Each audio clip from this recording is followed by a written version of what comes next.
Morning guys, myself Anamika Mishra. Welcome to Prayag ITI channel. हम लोग आज डीसी सर्किट के कुछ क्वेश्चन सॉल्व करेंगे जो नेटवर्क से रिलेटेड थे। ये क्वेश्चन आपके एग्जाम में आए हुए हैं। प्रीवियस ईयर के पेपर मैंने देखा, उस एग्जाम के पैटर्न में जिस टाइप के क्वेश्चन थे उस टाइप के क्वेश्चन मैंने आपको पहले भी सॉल्व कराया था। आज हम लोग उसके आगे कुछ और क्वेश्चन भी सॉल्व करेंगे। सही है, तो देखिए हमारा फर्स्ट क्वेश्चन है यहाँ पर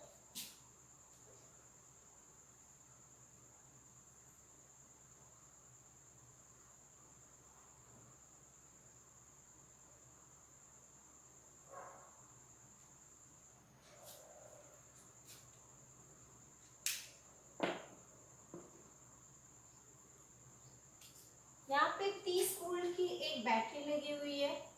कितने की है ये? 30 वोल्ट की एक बैटरी है। 3 ओम का रेजिस्टेंस है। यहाँ पर एक 3 ओम का रेजिस्टेंस है और यहाँ पर एक 2 ओम का रेजिस्टेंस है। इसके बाद यहाँ पे भी 2 ओम का रेजिस्टेंस है और यहाँ पे 3 ओम का रेजिस्टेंस है। ये कितने का है? 3 ओम का है। और उसके बाद यहाँ पे 20 वोल्ट की एक बैटरी लगी हुई है। कितने की है ये? 20 वोल्ट की है। आपको करंट की वैल्यू बतानी है। करंट की वैल्यू बतानी है मतलब कि I1 का मान बताना है, I2 का मान निकालना है और I का मान निकालना है। यहाँ पर है आपका I और ये है आपका I1 और ये है आपका I2। सही है। देखिए, अगर आपके सामने कुछ ऐसा क्वेश्चन दिया हुआ है तो सबसे पहले आप ये देखेंगे कि हम किस तरह से करंट की डायरेक्शन को बनाएं। जो डायरेक्शन क्वेश्चन में गिवन रहती है उसको हम लोग टच नहीं करते हैं, वो बिल्कुल वैसी ही रहेगी। ये वाली डायरेक्शन आपको क्वेश्चन में दी गई है तो हम इसको बिल्कुल भी टच नहीं करेंगे।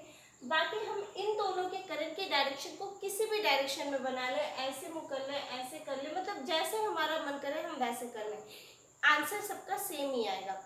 बस इस बात का ध्यान रखना है कि जो भी करंट की डायरेक्शन क्वेश्चन में दी हुई है, जिस भी रेजिस्टेंस में दी हुई है उसको हम लोग बिल्कुल भी टच नहीं करेंगे। सही है।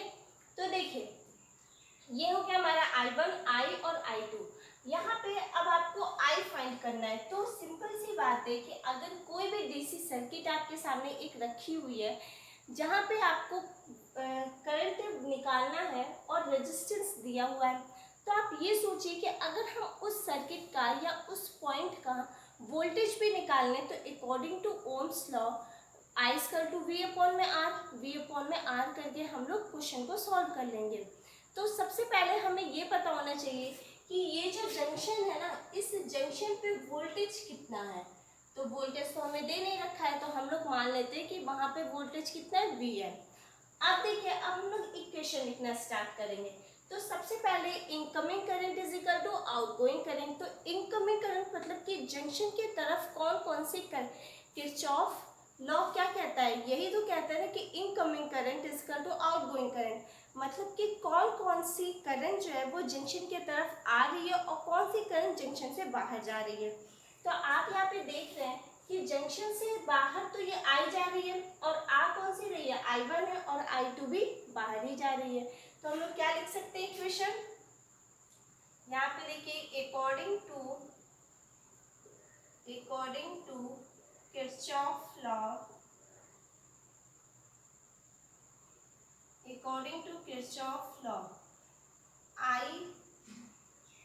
I1 प्लस I में I2। सही है। हमें इनकमिंग करंट कौन कौन सी मिली?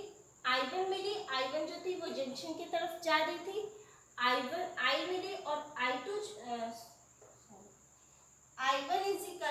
I और प्लस में I2, मतलब कि ये एक जंक्शन से बाहर जा रही थी, आउटगोइंग करंट थी, और ये भी आउटगोइंग करंट थी क्योंकि ये भी जंक्शन से बाहर जा रही थी। हमारे पास इनकमिंग यानी जंक्शन की तरफ आ कौन सी करंट रही थी? I1 रही थी। तो हमने लिखा इनकमिंग करंट = में आउटगोइंग करंट। अगर हम यहाँ पे लिख दें incoming current =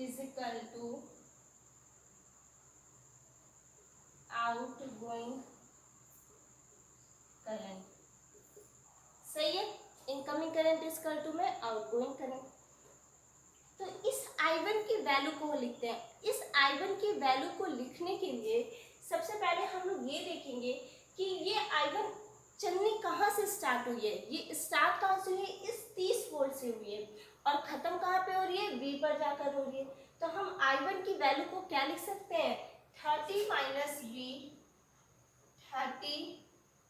minus V upon में कितना 3। तो ये क्या लिखा है, V बाई आर लिखा है। बस V लिखने का तरीका यहाँ पर ये है कि सबसे पहले हम लोग ये देखेंगे कि वोल्टेज की वैल्यू करंट कहाँ से चलना स्टार्ट की है और कहाँ पे वो खत्म हो रही है।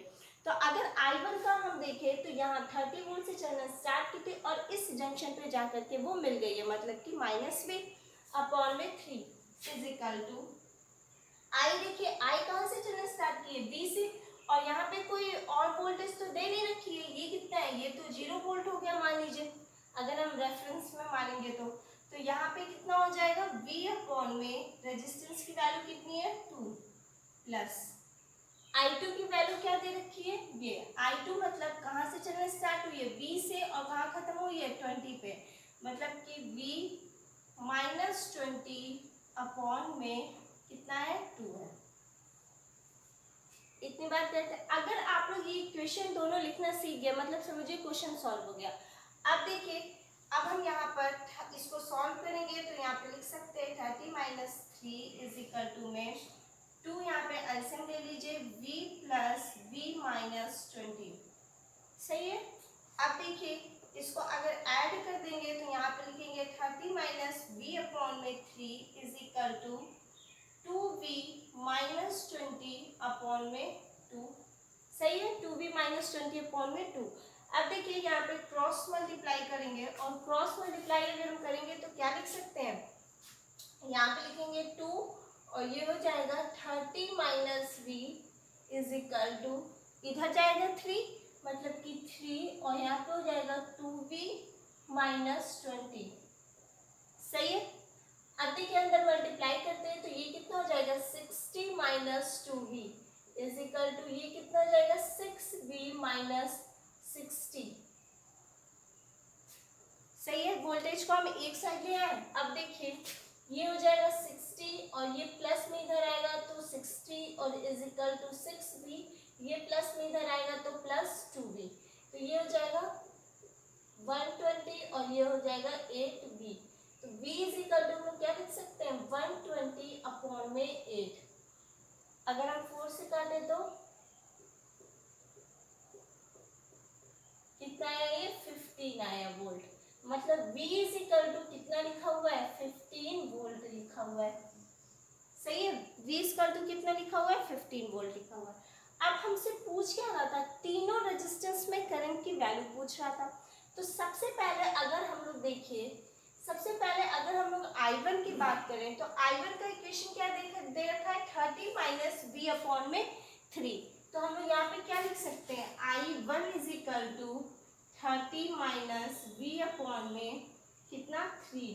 तो यहाँ पे हम लोग क्या लिख सकते हैं 30 माइनस 15 अपॉन में 3, तो ये कितना हो जाएगा 15 अपॉन में 3, तो ये 3 से कितना आया 5 एम्पियर, मतलब कि I1 इज इक्वल टू कितना हो गया 5 एम्पियर हो गया, सही है। अब देखिए नेक्स्ट आपसे पूछा है कि I की वैल्यू बताइए। तो I की वैल्यू बताने के लिए हम लोग क्या करेंगे, I इज इक्वल टू में क्या लिखा है इक्वेशन में V बाई आर, मतलब कि V अपॉन में 2, और V की वैल्यू I कितनी है 15, तो यहाँ पे हम क्या लिख सकते हैं 15 अपॉन में 2। तो इसको अगर हम लोग लिखेंगे तो यहाँ पे हो जाएगा 7.5 एम्पियर, मतलब कि I की वैल्यू कितनी हो गई 7.5 एम्पियर। अब देखिए, अब आपसे क्या पूछा है यहाँ पर I2 की वैल्यू पूछा है। तो I2 की वैल्यू हम लोग क्या लिख सकते हैं V माइनस 20 अपॉन में 2, सही है।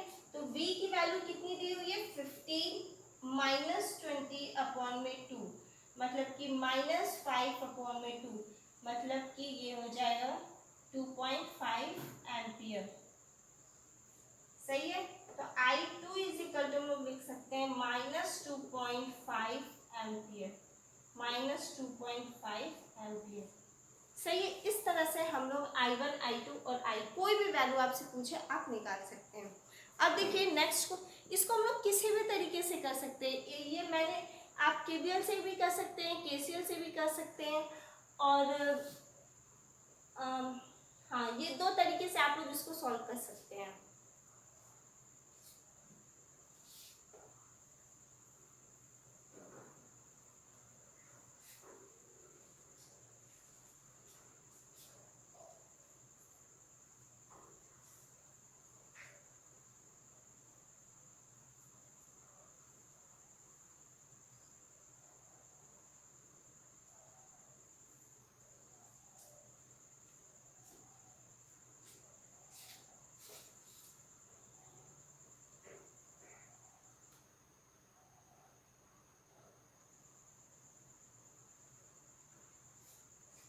नेक्स्ट क्वेश्चन दिया हुआ है,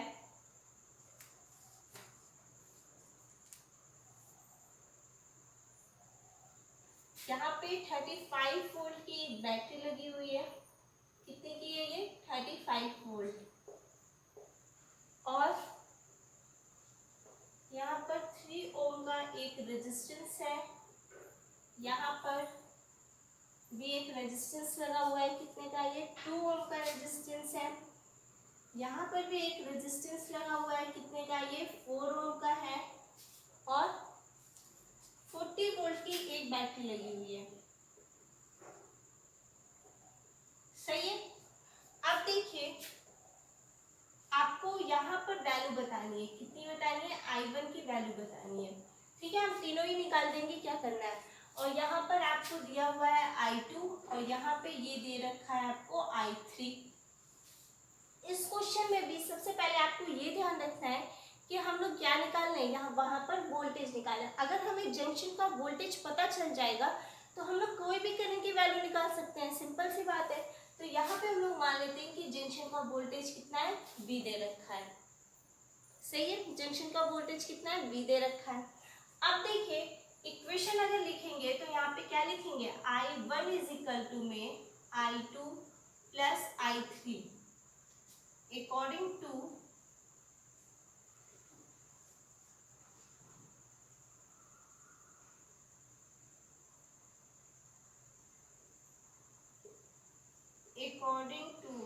Kirchhoff law।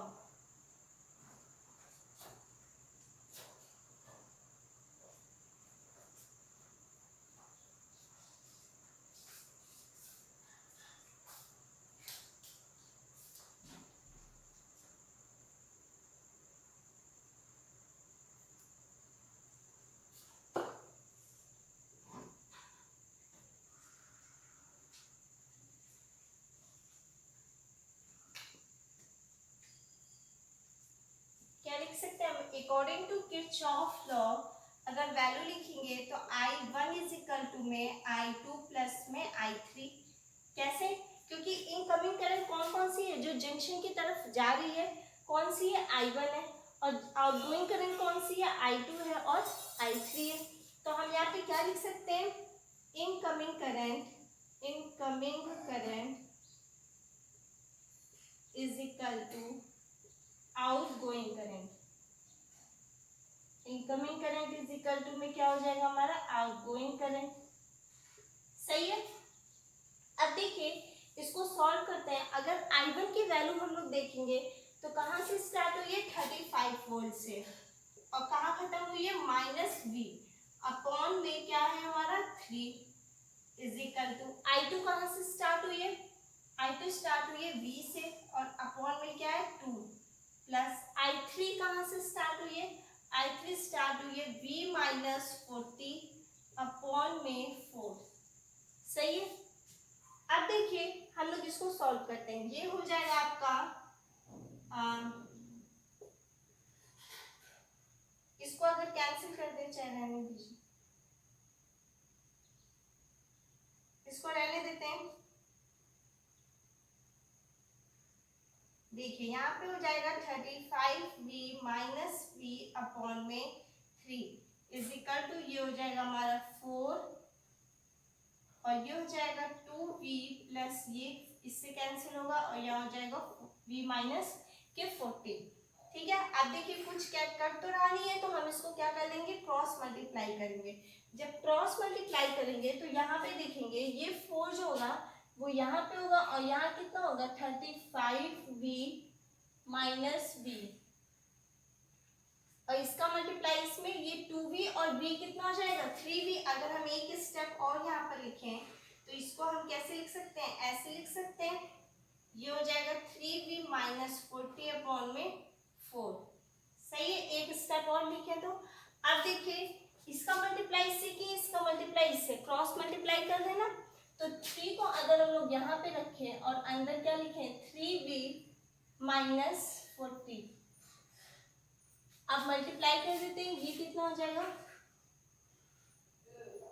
140 minus v upon में 4v is equal to 9v minus 120। तो इसको हम लोग इधर ले आए, इज इक्वल टू के उधर इसको इधर ले आएंगे तो ये किस में जाएगा, प्लस में जाएगा, यानी कि 140v plus 120v is equal to 9v, और इसको इधर लाएंगे तो प्लस 4v, तो ये कितना हो जाएगा 260v इज इक्वल टू में 13v। तो v इज इक्वल टू कितना हो गया 260 अपॉन में 13, ये कटा, ये यहाँ पे कितना बचा 20, यानी कि v इज इक्वल टू कितना है हमारा पास 20 वोल्ट आ गया। सही है, यहाँ पे हम लोग क्या लिख सकते हैं v इज इक्वल टू में 20 वोल्ट। अब सिंपल सी बात है कि जब हमें v पता चल गया, r पता चल गया, तो i तो अपने आप निकल जाएगा। तो i1 निकालने के लिए हम लोग ने इक्वेशन क्या लिखा है 35v, i1 निकालने के लिए हमने क्या लिखा है 35v माइनस v अपॉन में कितना 3। तो यहाँ पे अगर देखेंगे तो 35 इंटू में 20 माइनस 20 अपॉन में 3, तो ये कितना आ जाएगा 700 माइनस 20 अपॉन में 3।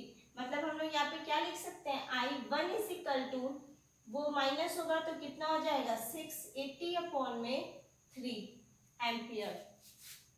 सही है, इसको और शॉर्ट फॉर्म में अगर हम डिवाइड कर देंगे तो ये कितना हो जाएगा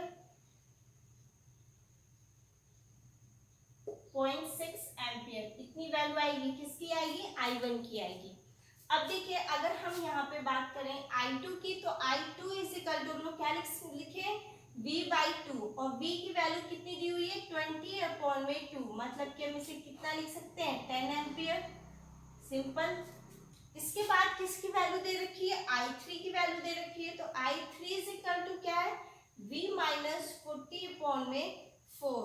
तो V की वैल्यू कितनी है यहाँ पर 20, मतलब कि 20 माइनस 40 अपॉन में 4।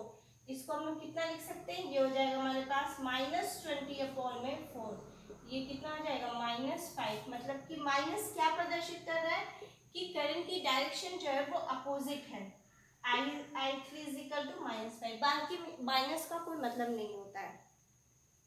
आज के लिए इतना ही, नेक्स्ट वीडियो में हम इसके आगे कंटिन्यू करेंगे। ये आपके प्रीवियस ईयर में आए हुए कुछ क्वेश्चन थे जो मैंने सॉल्व कराए हैं। Thank you.